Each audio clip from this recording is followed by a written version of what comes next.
Hi, in today's video we will learn to understand the Photoshop's workspace, the place where you will create amazing effects and images in future.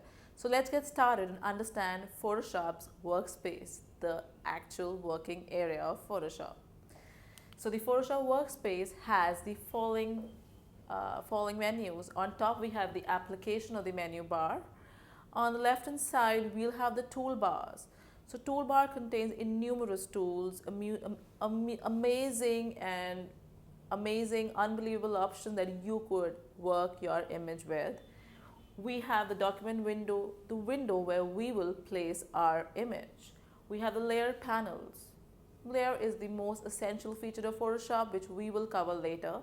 And then we have the properties menu, which has the various options of the various tools we will open.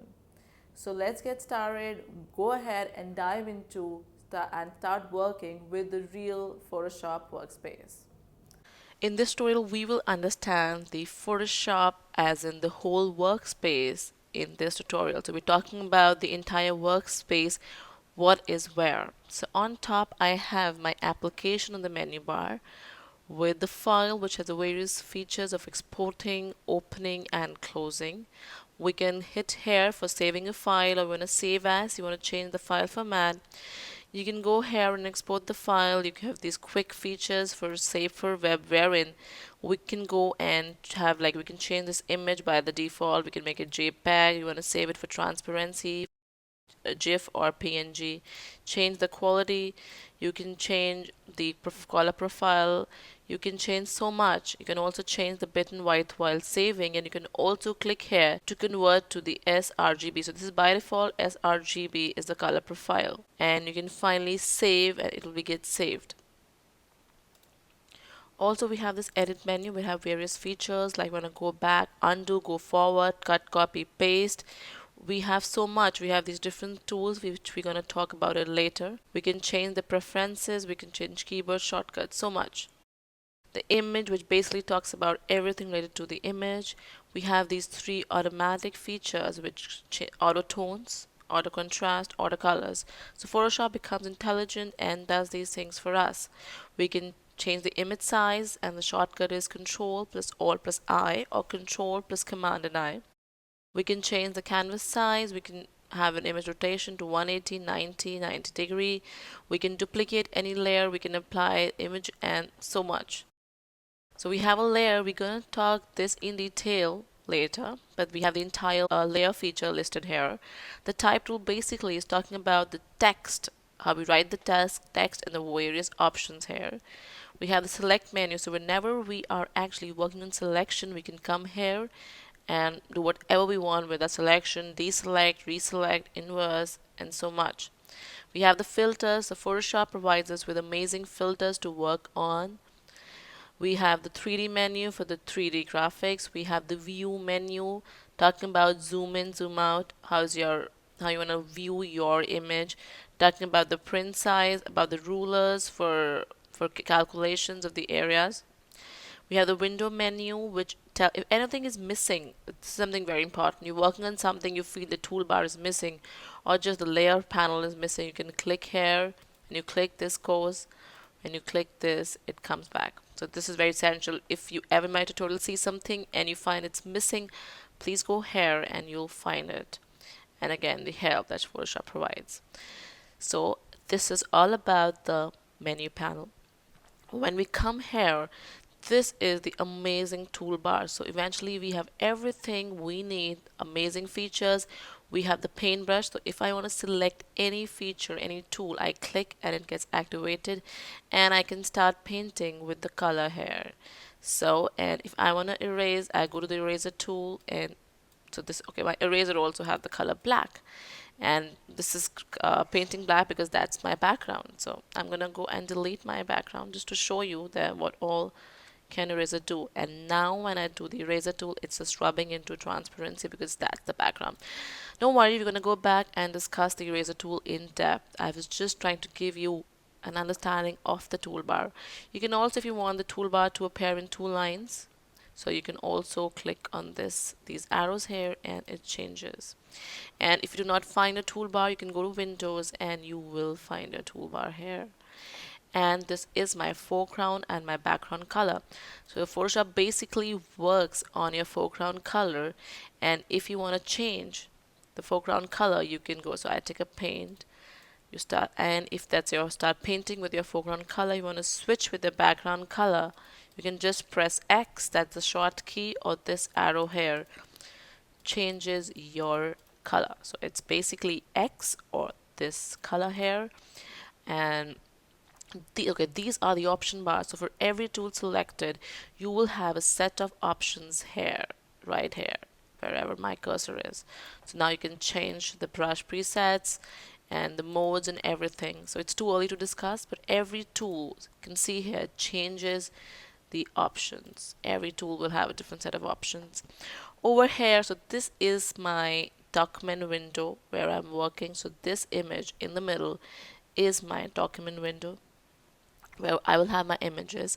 Now, very essential, this is my layer panel. So if you're working in Photoshop, you're going to work for every second here. So you cannot work in Photoshop without the layer panel.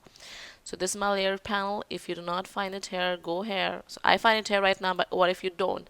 Go to Windows and just click layer panel, or the shortcut is F7. This is my channels where I have my channel listed, and which we'll discuss later.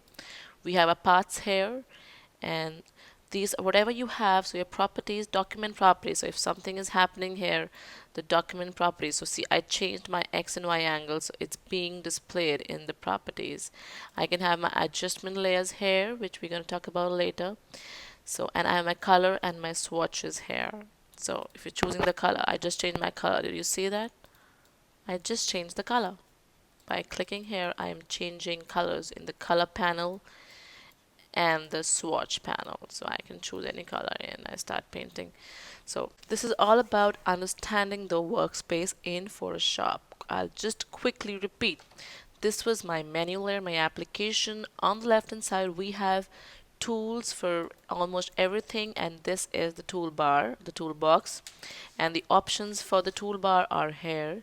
We have the colors to choose in from the color and panel and the swatch. We have a layers panel here, which is so powerful. So this is all about understanding the workspace.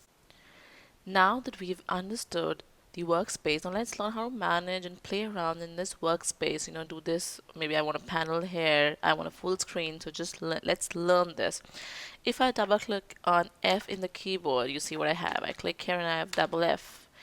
Everything goes. It'll be just a second. See, F and everything goes. I want to get it back. F again. F and everything. Just click it once if you don't get it. So with F pressed, you will have it just on the screen, and you just want the image and see without these things. Also with the panel, I can have a straight toolbar. I can do these arrows and have a double screen bar. Here in the panels, come to the panels. If I want to increase the size, I can increase it. Just drag, and if I want to, I have many layers which are not visible, I want to see it clearly, I can increase the size. I can also take away my panel and keep it here if that's the way I like it. And I can obviously go back and bring it back. I can also bring it in the front. I can also hide if I do not want this to be shown. I can hide this and I can bring them back. I can also change the color of my interface. So as of now, it is black in color. I want to change it. So either I do Control K or I go to Edit and press on Preferences, and let me change the interface. I somehow do not like this color. I love working on gray, light gray, or white is so cool. But then I actually like black because that's how I started with Photoshop. So you can do all this. You can also hide the toolbar by clicking Tab. Also gives us, you want to hide anything, you can do Tab, and I can do bring again everything with the tab, like with the F. And I can also remove these panels. I don't like it, so I don't want it. I just cross it. And again, for instance, I'm just not going to work on this, so I remove this and I can bring them down. And whenever I want, again, I want the layer, so I go to Windows or I press F7 to get my layers back. And I have my layers and I can place it wherever I want. So you can do so much. You can resize the panels, hide or show, remove the panel, and whatever you want on your screen. If I want this, I want the brush here and make changes here when I'm working with my brush tool. We learn this later. So whatever I want, I can get it from my Windows menu. I want to add some notes, so I can start working on this. Let me remove this. So I'm start working on this, right? So this is very amazing, and whatever I want, I get it from my Windows. I want to see my history, what all I've been doing. I've been cropping, you can see here. So it's very cool. So this is how what we can all do with the workspace. Stay tuned.